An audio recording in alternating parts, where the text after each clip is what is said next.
Aribol, buen día, ¿cómo están? Vamos a seguir con nuestra lectura del Bhagavad Gita. Esta es la primera parte del capítulo 6, Dhyana Yoga, el sendero de la meditación. Dice así, el Señor bendito dijo, aquel que no se apega a los frutos de su trabajo y que trabaja de acuerdo con su obligación, está en la orden de vida renunciante y es el verdadero místico, no aquel que no enciende fuego alguno ni ejecuta ningún trabajo. Entonces el yogi entiende, comprende y profundiza en la ciencia de vivir desapegado.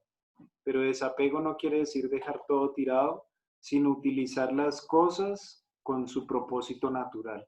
El propósito natural de todos los objetos dentro del mundo material es alcanzar una naturaleza espiritual. Entonces un carro se puede volver espiritual, un mundo se puede volver espiritual si se convierte en una ofrenda, si se convierte, si obtiene esa naturaleza, y es lo que hace un yogi, la capacidad que tiene un ser humano de poder compartir o de conectar todo lo material con lo espiritual.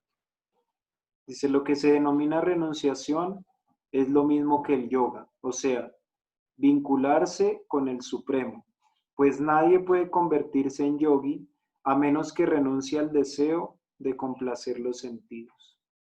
Para aquel que es un neófito en el sistema óctuple del yoga, se dice que el trabajo es el medio, y se dice que para aquel que ya ha alcanzado el yoga, el medio es la detención de todas las actividades materiales.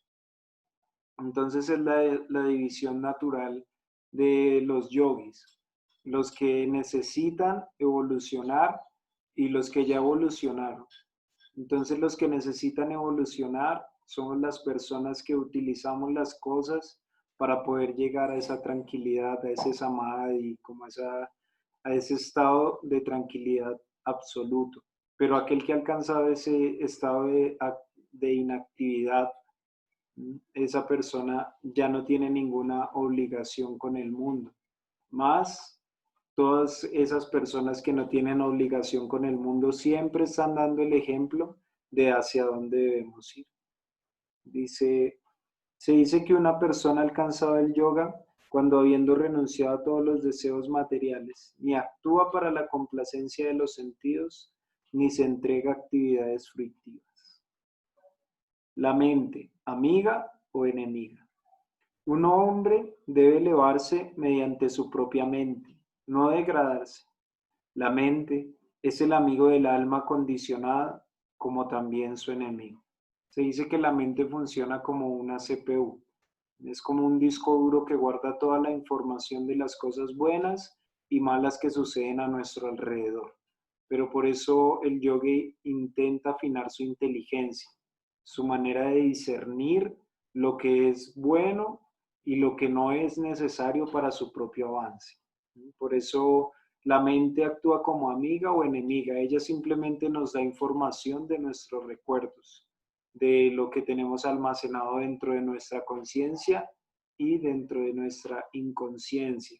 Pero la inteligencia es la que siempre debe discernir, no dejarse guiar solo por los buenos recuerdos, malos recuerdos, sino siempre saber qué recuerdo es necesario para mi momento presente.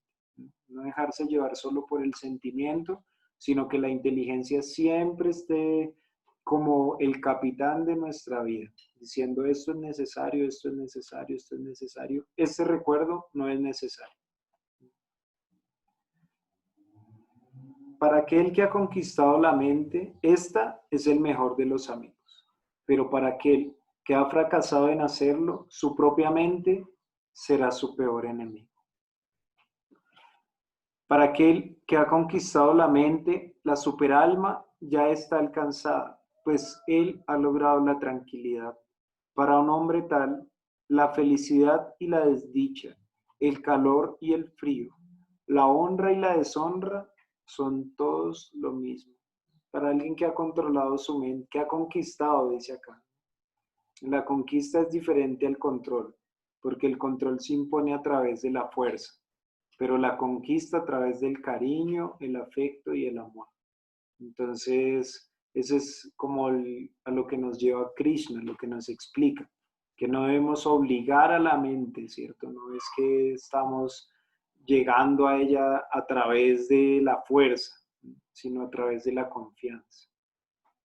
Se dice que una persona está establecida en la autorrealización y se denomina yogi, o sea, místico, cuando está plenamente satisfecha en virtud del conocimiento y de la iluminación adquiridos.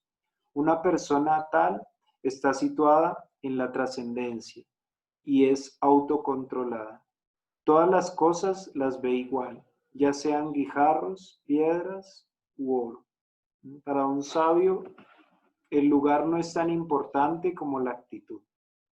La actitud debe ser precisa para cada circunstancia. Por eso él se vuelve muy afilado en el momento de las relaciones, en el momento de sus palabras, en el momento de su actividad. Se vuelve una persona que está siempre centrado y que no se deja como que no se deja mover sentimentalmente por las circunstancias externas, sino que siempre está buscando el trasfondo de todas las circunstancias. Por eso para él, si está en una cueva, si está en el bosque o si está en un lugar lujoso, él se comporta de la misma manera. Se dice que una persona es aún más avanzada cuando considera a todos, al bienqueriente honesto, a los amigos y a los enemigos, al envidioso, al piadoso, al pecador y a aquellos que son indiferentes e imparciales con una mente ecuánime. El yogi puede darle su lugar a todas las personas. Sabe cómo dar un premio que sea una verdadera recompensa para cada persona, ¿cierto? Porque la recompensa para el que se porta mal debe ser un castigo, pero la recompensa para una persona que hace bien sus actividades debe ser siempre querer tener la compañía de esta persona. Entonces un yogi es alguien que entiende cuál debe ser la recompensa para cada persona. Un trascendentalista siempre debe tratar de concentrar su mente en el yo supremo. Debe vivir solo y en un lugar aislado y siempre debe controlar su mente cuidadosamente. Él debe estar libre de los deseos y sentimientos de posesión. Porque cuando se entiende que todo es parte de Dios, pues se vive sin el desenfreno de querer adquirir cosas, porque todo vuelve a su naturaleza superior, todo vuelve a ser una ofrenda. Todo lo que nos rodea, sin importar el lugar donde estemos, es una ofrenda. Pero cuando uno lo reconoce, encuentra total tranquilidad, sin importar dónde se encuentre, ¿cierto? Todas las posesiones pasan a ser parte de su conexión con lo supremo. Para practicar yoga, uno debe ir a un sitio apartado. Debe poner hierba kusha en el suelo y luego cubrirla con una piel de venado y una tela suave. El asiento no debe ser ni demasiado alto ni demasiado bajo y debe estar situado en un lugar sagrado. Entonces, el yogi debe sentarse en él muy firmemente y debe practicar el yoga, controlando la mente y los sentidos, purificando el corazón y fijando la mente en un punto. Entonces, esta es la práctica para ya los yogis que están en su última etapa, ya después de haber pasado el dhyana, el pratyahara, es ya casi la etapa del samadhi, pero entonces ya se preparan así, ¿no? Ya en la ciudad como ir a buscar hierba kusha y sentarse, como que no es muy práctico. En realidad uno debe buscar una práctica que se acomode al tiempo, el lugar y las circunstancias, que siempre sean favorables no solo para el yogi, sino para las personas que dependen de él en muchos casos. Uno debe mantener erguidos y en línea recta el cuerpo, el cuello y la cabeza, y mirar fijamente la punta de la nariz. De esta manera, con la mente controlada y no agitada, desprovisto de temor y completamente libre de la vida sexual, se debe meditar en mí dentro del corazón, haciendo de mí la meta última de la vida. Entonces, alguien que se conecta con la espiritualidad entiende precisamente que la vida sexual es totalmente necesario mientras estemos dentro del mundo para la reproducción, ¿cierto? Porque sin vida sexual pues no existirían descendientes, ¿no? Entonces, como que se libra de pensar que es un pecado, que es como el daño de la carne, no, sino entiende que tiene un propósito divino. Un cuchillo tiene el propósito de cocinar, ¿cierto? De picar frutas, verduras, pero también se puede utilizar para matar. Entonces quiere decir que todo dentro de este mundo tiene un propósito material, pero también tiene un propósito divino. Entonces incluso la vida sexual tiene el propósito divino de procrear. Y cuando se hace conscientemente con una pareja, con alguien que los dos decidan, pues tiene el propósito divino de generar una familia, de generar un hogar, de generar un lugar donde se puede hablar de espiritualidad, de conciencia, de yoga, de meditación. Pero cuando se utiliza solo por el placer de una persona, la otra persona sufre. Practicando así el control del cuerpo, la mente y las actividades, el trascendentalista místico alcanza el reino de Dios o la morada de Krishna por medio de la cesación de la existencia material. Oh Arjuna, no hay posibilidad de llegar a ser yogi si se come demasiado o si se come muy poco, si se duerme demasiado o no se duerme lo suficiente. Aquel que es moderado en sus hábitos de comer, dormir, trabajar y recrearse puede mitigar todas las penas materiales practicando el sistema de yoga. Por eso, pues el practicante de yoga entiende la naturaleza de ser vegetariano, ¿cierto? Porque ser vegetariano es como la práctica de desarrollo de sensibilidad más profundo que encontramos dentro de este mundo. Entender que los derechos que tanto defiendo también deberían ser los mismos otorgados a todas las entidades vivientes, no solo a los animales, sino también a las plantas, incluso a los lugares como tal. Imagínense, uno no quisiera ser violentado, entonces el lugar que es sagrado para alguien, uno no debería violentar, ¿cierto? Uno no quisiera ser asesinado, entonces matar una planta desde su raíz tampoco debería estar dentro de nuestra naturaleza. El volverse una persona consciente, un practicante de yoga consciente, es volverse una persona totalmente consciente de no querer provocar ningún daño, ni siquiera a una piedra, ni siquiera el choque de las piedras le hacen feliz a un yogi. Él siempre está buscando esa naturaleza trascendental de la paz, pero no solo la paz interior, ¿cierto? Sino siempre una paz que se pueda compartir. Dice, cuando el yogi, mediante la práctica del yoga, disciplina sus actividades mentales y se sitúa en la trascendencia, desprovisto de todos los deseos materiales, se dice que ha alcanzado el yoga. Entonces el deseo es la raíz de la actividad, pero entonces pueden haber actividades trascendentales o simplemente materiales. Casi todas las actividades que hacemos en nuestro día son materiales.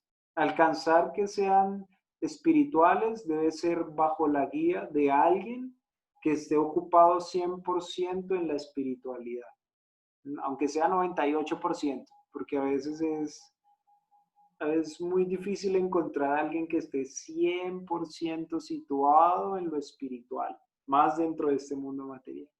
Hasta un maestro muchas veces puede fallar en eso. Hasta un maestro falla. Uno pensaría que los maestros son maestros porque son perfectos, No, un maestro es maestro porque él siempre está aprendiendo.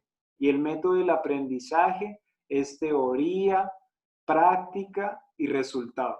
Y a veces practicamos cosas que nos traen resultados contrarios, ¿no? Físicos.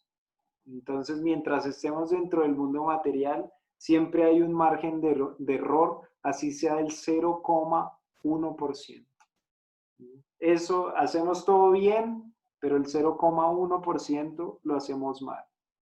Pero si nos quedamos fijos en ese punto dentro de la hoja blanca, no vamos a entender la disposición que hay dentro de una hoja para el crecimiento, para hacer cosas buenas.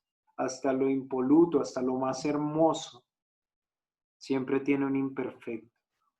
Pero el que encuentra la perfección dentro de la imperfección, esa persona puede alcanzar la trascendencia. Porque esa imperfección es la que le da la vuelta a la vida, es lo que hace que toda la vida tenga un movimiento, un aprendizaje. Dice, así como la llama de una vela no vacila en un lugar sin viento, así el trascendentalista cuya mente está controlada permanece siempre fijo en su meditación en el yo trascendental. La etapa de perfección se denomina trance o samadhi cuando la mente se restringe completamente de las actividades mentales, materiales, por la práctica del yoga. Esta se caracteriza por la habilidad de ver el yo con la mente pura y el deleitarse y regocijarse con el yo. En este estado gozoso, uno se sitúa en la felicidad trascendental ilimitada y disfruta de sí mismo a través de los sentidos trascendentales. Establecido así, uno nunca se aparta de la verdad y al obtener esto, piensa que no hay mayor ganancia. Estando situado en tal posición, uno nunca se desconcierta, ni siquiera en medio de la mayor dificultad. En realidad, esta es la verdadera libertad de todas las miserias que surgen del contacto material. Uno debe ocuparse en la práctica del yoga con determinación y fe inquebrantables. Debe abandonar sin excepción todos los deseos materiales nacidos del ego falso y de esta forma controlar mediante la mente los sentidos en todo momento. Gradualmente, paso a paso y con plena convicción, uno debe situarse en trance por medio de la inteligencia. De este modo, la mente debe fijarse solamente en el yo y no debe pensar en nada de cualquier cosa y de donde quiera que la mente divague, debido a su naturaleza fluctuante e inestable. Uno debe ciertamente retirarla y traerla de regreso bajo el control del yo. El yogi, cuya mente está fija en mí, verdaderamente alcanza la felicidad más elevada. Él se libera en virtud de su identidad con el Brahman. Su mente está tranquila, sus pasiones están calmadas y él está libre del pecado. Permaneciendo siempre en el yo, liberándose de toda la contaminación material, el yogi alcanza la etapa máxima y perfecta de la felicidad en contacto con la conciencia suprema. Entonces, es toda la ciencia del yoga tratando de explicarse. Cómo el yogi, cuando se sienta, empieza a encontrar nuevos retos, ¿cierto? Cuando entra a su tapete de yoga, encuentra los nuevos retos de la vida, los nuevos retos de la conciencia, de sus recuerdos, de su pensamiento, de llegar a la alineación, de encontrar qué está trabajando y qué está removiendo dentro de su mente, tranquiliza su mente, vuelve su inteligencia la reina de su cuerpo. No actúa si su inteligencia no le da permiso. Entonces la ciencia del yoga es una ciencia de abstraerse del mundo y concentrarse en el ser. Bueno, muchísimas gracias. Hasta aquí dejamos, cortamos el video para continuar ahorita en nuestra segunda parte. Muchísimas gracias.